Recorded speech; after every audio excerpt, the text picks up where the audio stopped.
Duchesne class of 2022 graduates, esteemed faculty and staff, parents, family, and friends. I am absolutely thrilled to be here tonight. When Ms. Swenson asked me to deliver this year's commencement address, I felt so honored and privileged to have been given such an incredible opportunity. I was flattered, I was excited, but I must admit, I was also a bit terrified. Public speaking, admittedly, is not something I am frequently asked to do as a physician, but I can only hope that I do this great honor justice, for it is such an important night for all of you. I remember my graduation night here 24 years ago.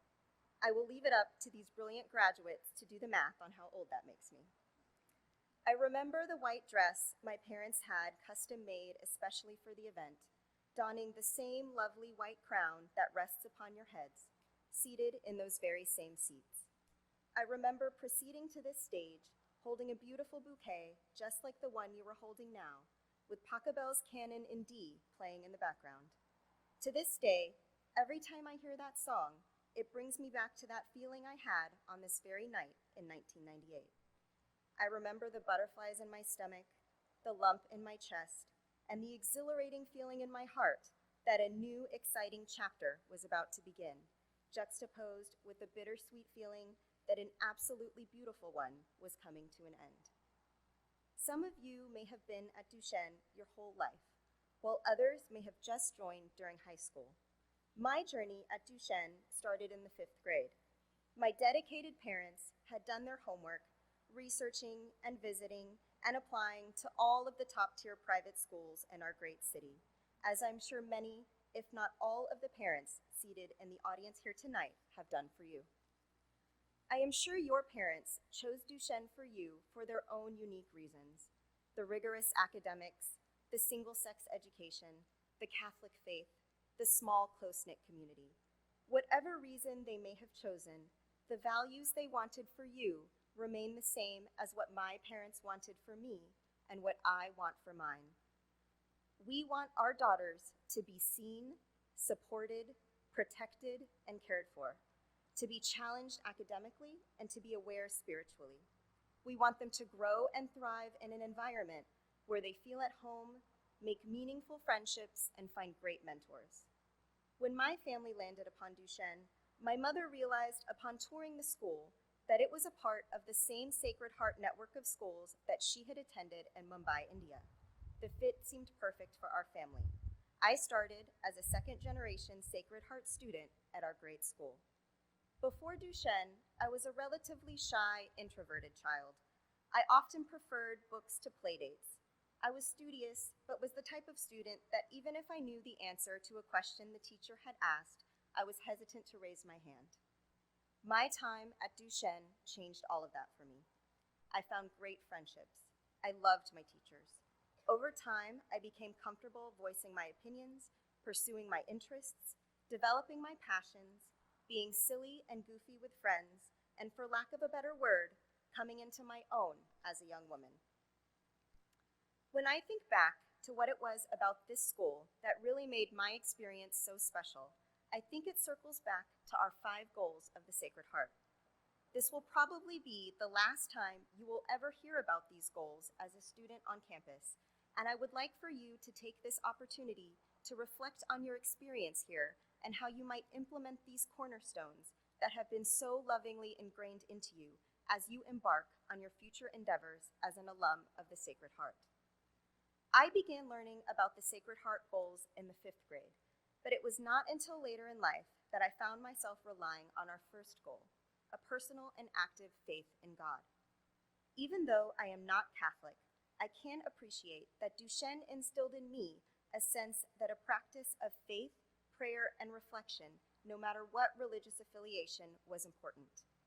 There will be times in your lives, both expectedly or unexpectedly, when you will rely heavily on your faith. For me, it happened very unexpectedly. At the age of 22, I lost my father to terminal illness. He passed away just 6 weeks before I started medical school. He was my confidant, my biggest cheerleader, and the most calm, thoughtful, loving, and kind man I have ever known. The grief associated with the loss of my father at such a young age was overwhelming, but my faith in God is what carried me through. With much prayer and reflection, I gained the strength to begin my medical training with a passion and perseverance that I knew would make my late father proud.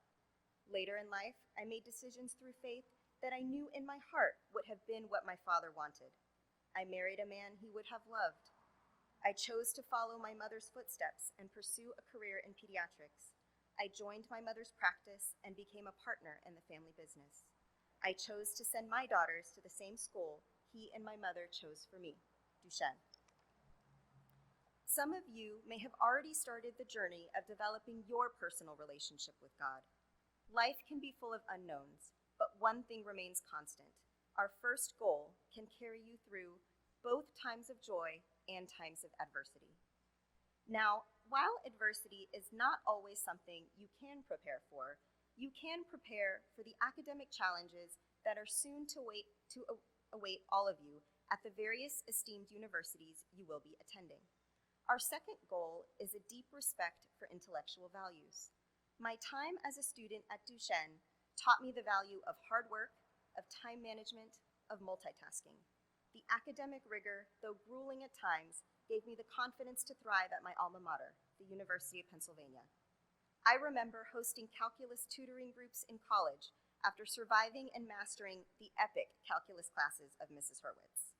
I remember writing papers and getting compliments from professors about the organization of my essays, thanks to the passion and dedication of English teachers like Mrs. Hungerford and the senior Dr. Bradley. I have not taken a Spanish class since Senora Larson's Spanish literature class my senior year, yet I am able to converse with ease with my Spanish-speaking patients 24 years later. This same academic vigor served me well during the painstaking years of medical school, the tireless hours of training as a medical resident, and now the day-to-day managing of a business and taking care of my patients. I am so grateful for the challenging academic program I endured at Duchesne, and you will be too. The skills you have learned and mastered today will be the groundwork for future successes and accomplishments in any academic or professional environment you choose. A Sacred Heart education is not just about academics. It is also about cultivating a culture and spirit of charity. This brings us to our third goal, a social awareness which impels to action. I know that the pandemic has made it challenging for you girls to pursue social awareness projects, but I was so happy to hear that some of you were able to work virtually to give lessons to kindergartners in New York. And this year, you were able to go back to sites such as Bear and Our Lady of Guadalupe. When I was in upper school, Sister Karam was the director of our social awareness program. I am so honored she introduced me tonight. I actually ran into her at an alum event recently, and she is still giving me the best book recommendations. During my junior year, I approached Sister Karam about a new social awareness initiative. My best friend and I had spent our summer training to be teen counselors at Houston's Teen Line, a crisis hotline for teens to call anonymously 24/7 for support, guidance, or mental health resources. I am so appreciative to Sister Karam for supporting us in that endeavor, which undoubtedly led both my best friend and I to careers in medicine, specifically serving children and teens. She is now a pediatric neurologist, and I am a community pediatrician. I cannot, however, talk about my choice to go into pediatrics without mentioning my mom.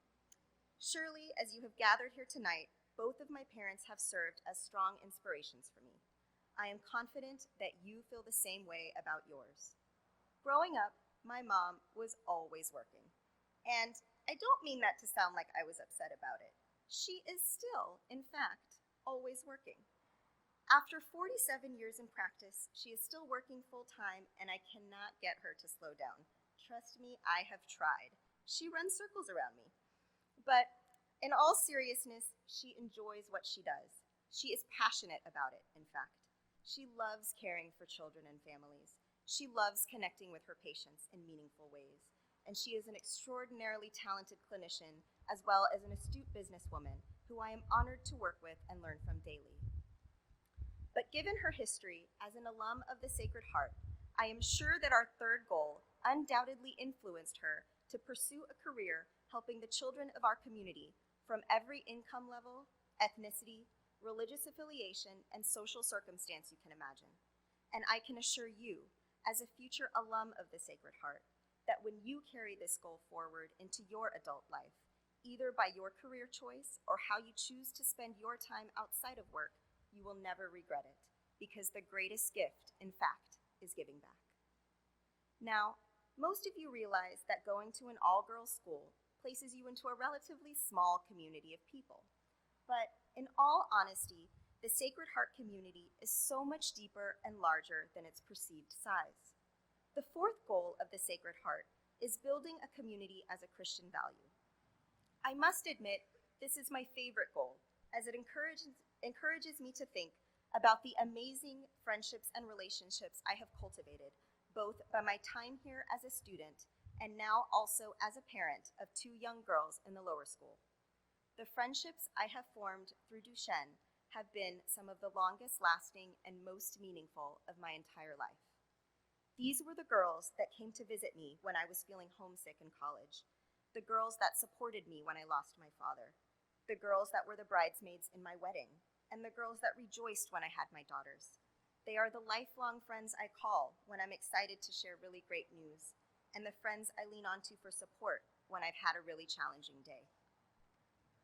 They are the friends that pitch in and help make arrangements for my daughters when conflicts arise, because their mom is also always working. They are the friends that woke up at 5 a.m. to help me edit my commencement speech and took time to allow me to rehearse with them over the phone because I was feeling really nervous about it all. They are even the friends that found their way into getting an invite to tonight's event because they knew how happy it would make me to have some familiar faces in the audience. I know that many of you have formed amazing friendships during your time here at Duchesne, whether that be if you have been here just a couple of years or you have been here your whole life. And I know that many of you may worry that as you move on to the next phase of your lives, that things might feel different. I assure you, though, that the bond you have with these girls seated to your right, left, front, and back is lifelong. Similarly, the unwavering support you will continue to have from teachers, coaches, and school administrators will follow you into your future endeavors. The people on this campus, in these classrooms, on this sports field, in these art studios, and in this White House have shaped us all into the women we are and the women we will become. You will always have a home here, and if you choose to circle back to the Duchesne community, whether it be next year or 20 years from now, the shared experience of this place will stay with you. It will bond you to these girls, to this faculty, to these families for decades to come. Whether your time at Duchesne has been short or long, the time at the school has fostered growth, academically, spiritually, and personally. Our fifth goal of the Sacred Heart is personal growth in an atmosphere of wise freedom. For me, this goal embodies how during my 8 years here, I was able to build self-confidence to find direction and passion to pursue my lifelong dream of becoming a physician. I now know it has done the same for the girls that sat in those very same seats with me 24 years ago. When I reflect on my graduating class of 1998, I am so incredibly proud of what our class of just 40 women has accomplished. We have women pursuing passions and careers in every industry you can imagine. We have women in education, a preschool teacher with a master's degree, and an attorney who works in higher education policy. We have women in business, a marketing executive for a technology company, and an energy transition executive at a Fortune 500 company. We have women in healthcare, a child psychiatrist with a degree from Harvard, an orthodontist, an eye surgeon, a veterinarian, and a pediatric neurologist. We have women in science, a chemical engineer who is working to patent inventions that take carbon dioxide emissions directly from the air, and a research scientist for talent acquisition at a Fortune 5 company. We have women in the real estate industry, a lawyer who is a vice president at a mortgage company. We have women in the arts, an Emmy Award-winning documentary film producer, an art curator for the National Museum of Qatar, and an internationally acclaimed artist with over 800,000 followers on social media. We even have a professional horse trainer and competitive show jumper. And these are just 16 examples. Surely, if I listed the accomplishments of all of the girls in my class, we would be here all night. Amazing, right? I am so incredibly grateful to be included in their company. Now, many of you may not yet know the path that will bring your life joy and meaning. Your talents and strengths are just beginning to blossom. You may feel unsure about what the future holds for you beyond our campus here on Memorial Drive. I am here tonight to tell you that your future is so bright. You are destined for astounding, wonderful, and fulfilling opportunities. This moment represents a shift, a turning point. You are about to embark on a new journey that will come with even more freedom, more choices to be made, big and small. For some of you, this will feel exhilarating. For some, terrifying. But know that you are well equipped. You are prepared. Whether you realize it or not, these 5 goals that we have discussed tonight are now a part of you. They will give you the faith, the academic strength, the kind heart, the support, and the maturity to be able to tackle any challenge that comes your way. Now, I began this speech by reminiscing about how I felt when I was in your seat at this very same turning point in my life in 1998. I want to end this speech by switching the perspective a bit. I want to ask you to place yourself in my shoes. In 20 years, when the future head of school approaches one of you about giving a commencement speech to a group of graduates, what will you say about Duchesne and what it has done for you? At what times in your life will the 5 goals have come into play? What astounding things will you have accomplished because of the foundation you have received here? And what jaw-dropping things will you be boasting about from these girls seated next to you? This Sacred Heart community will be cheering you on as you begin this new chapter and all the chapters you have to look forward to after that.